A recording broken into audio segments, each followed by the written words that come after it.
नमस्कार दोस्तों। सहारा समूह की जो कोऑपरेटिव सोसाइटियों के जमा करता है और जिनका डाटा है, जो शेयर मास्टर मिसिंग थे, उन्हें रीअपलोड का कार्य किया जा रहा था। सहारा समूह की जो कोऑपरेटिव सोसाइटियां हैं, उनके प्रबंधक गण हैं, उनके माध्यम से रीजन सेक्टर कार्यालयों को कुछ साइट उपलब्ध कराई गई थी। कुछ मोबाइल ऐप्स भी एजेंटों को उपलब्ध कराए गए थे, जिनके माध्यम से यह कार्य किया जा रहा था। लेकिन इसकी सोशल मीडिया के माध्यम से इसका विरोध हुआ और कहा गया कि इसमें पैसा लिया जा रहा है। यह शिकायत सहारा प्रबंधन तक पहुंची और उन्होंने ये साइट थी, इसे बंद कर दिया गया है।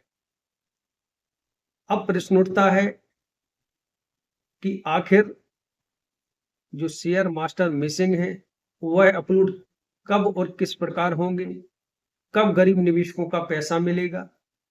और ये सभी को पता है कि सहारा प्रबंधन के जो कर्मचारी हैं, जो पूर्वत कर्मचारी थे, वह छोड़ चुके हैं अच्छा खासा धन कमाकर।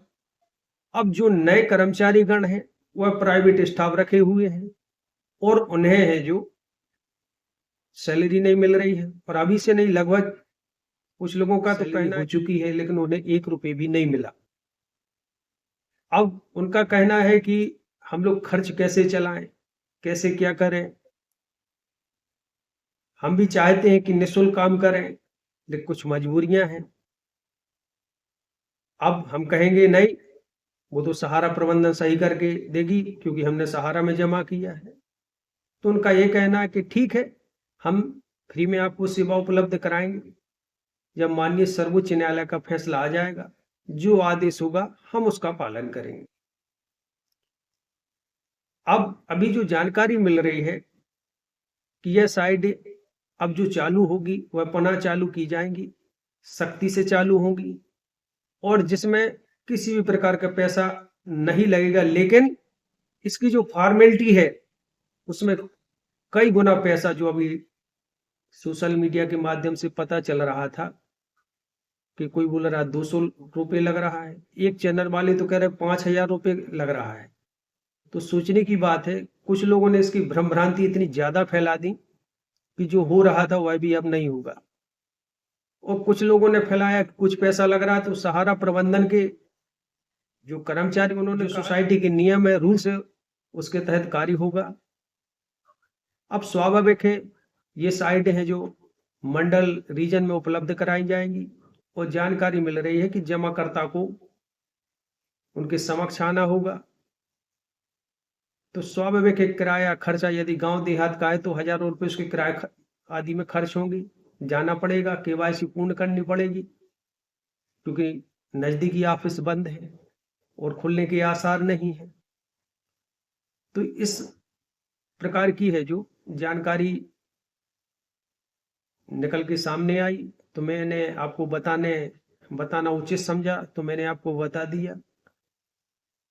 और ये सभी को पता है कि सभी लोग बोलेंगे यह तो सहारा प्रबंधन की गलती है, ऐसा होना चाहिए, वैसा होना चाहिए। मैं भी मानता हूं कि सहारा प्रबंधन की गलती है, लेकिन यदि हम लीगल रूप में देखें, यदि आपका नाम मिसिंग है, आपकी जानकारी मिसिंग है, तो स्वाभाविक है कि उसे सही कराना ही पड़ेगा, क्योंकि माननीय सर्वोच्च न्यायालय के आदेश अनुसार डिजिटल प्रणाली अपनाई गई है। भले ही 2010 के आपके खाते हैं, 2009 के हैं, उस समय यह प्रणाली मौजूद नहीं थी।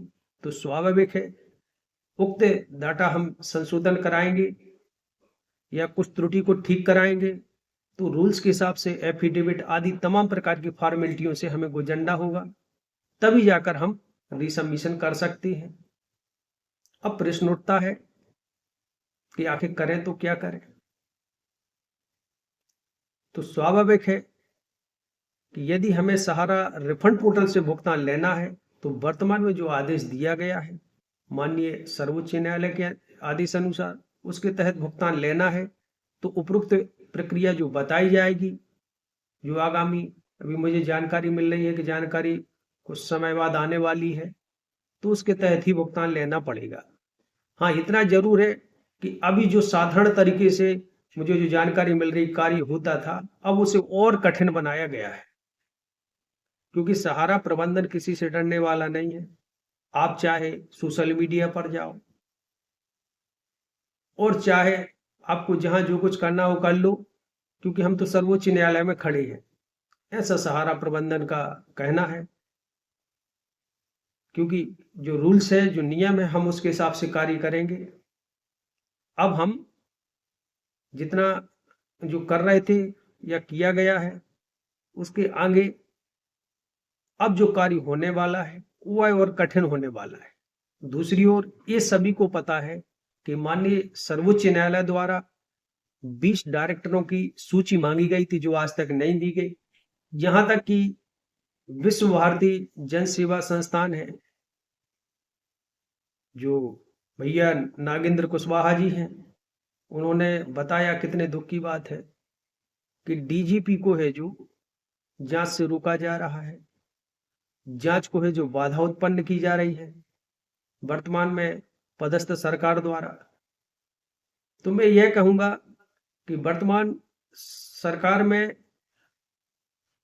ये सभी को पता है कि माननीय प्रधानमंत्री मोदी जी हो या आदरणीय योगी जी हो, इन लोगों को तो मोह माया से मतलब नहीं है, लेकिन इनके साथ में जो भोगी लोग जुड़े हैं, वो इनकी आड़ में सहारा जैसी कंपनियों से पैसा कमा रहे हैं, यह भी यथार्थ बात है। और जो अभी सूची नहीं दी जा रही है, तो मैंने इस संबंध में कुछ जानकारी लेने का प्रयास किया, तो मुझे जो जानकारी मिल रही कि देंगे कैसे और जांच में बाधा भी उत्पन्न करेंगे।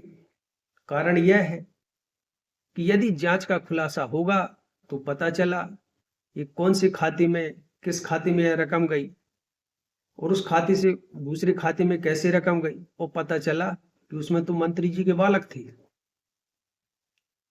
वो पता चला कि मंत्री जी के डायरेक्टर, जो 20 डायरेक्टर उनमें से एक है या उनका रिश्तेदार है, या कुछ ना कुछ उसमें अवश्य निकलेगा और यह मीडिया में चलेगा। स्वाभाविक है, पार्टी को एक्शन लेना पड़ेगा। तो इसलिए इस जांच को दबा दिया जाए, इस प्रकार की गतिविधियां चल रही हैं। न्याय का तो सभी को पता है कि पेशी पर पेशी, न्याय व्यवस्था से हम खाली है जो संविधान संविधान चिल्लाते जाओ, लेकिन आप ही बताओ कि 12-13 साल से करोड़ों जमाकर्ताओं को न्याय नहीं मिल रहा है, मारे मारे फिर रहे हैं, और हम बोलते हैं सत्यमेव जयते। तो आज कानून की स्थिति बहुत ही दुखद है, न्याय मिलना बड़ा ही मुश्किल है। हम भले ही आशा लगाएं कि सहारा सेवी का बस ये तो 8-10 साल से सुन रहा है कि स्पेसी पर खत्म होने वाला है, ये होने वाला, वो होने वाला है, लेकिन सेबी का सभी को पता है कि आपको 10,000 करोड़ रुपए जमा ही करना होगा। वह किसी प्रकार से समझौता करने को तैयार नहीं।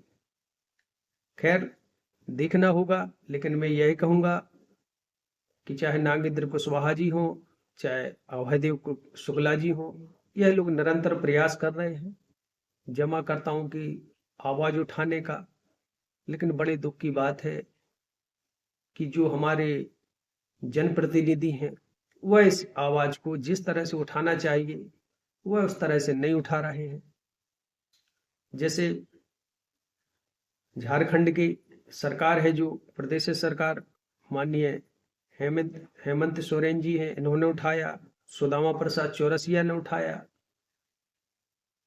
तो यदि ये दो बड़े नेता हैं, इन लोगों ने जनता की दुख तकलीफों को समझा, और चौरसिया जी के तो सभी को पता है कि बहुत समय से आवाज उठा रहे हैं और आज भी है जो गरीब निवेशकों के साथ खड़े हैं। तो ऐसे सभी नेताओं को आगे आना चाहिए, ताकि संसद तक है जो हम लोगों की आवाज पहुंचे, इस पर एक कानून बनाया जाए और सभी का भुगतान है जो शीघ्र हो सके। बस इसी जानकारी के साथ यह वीडियो पूर्ण करता हूं। जय हिंद, जय भारत।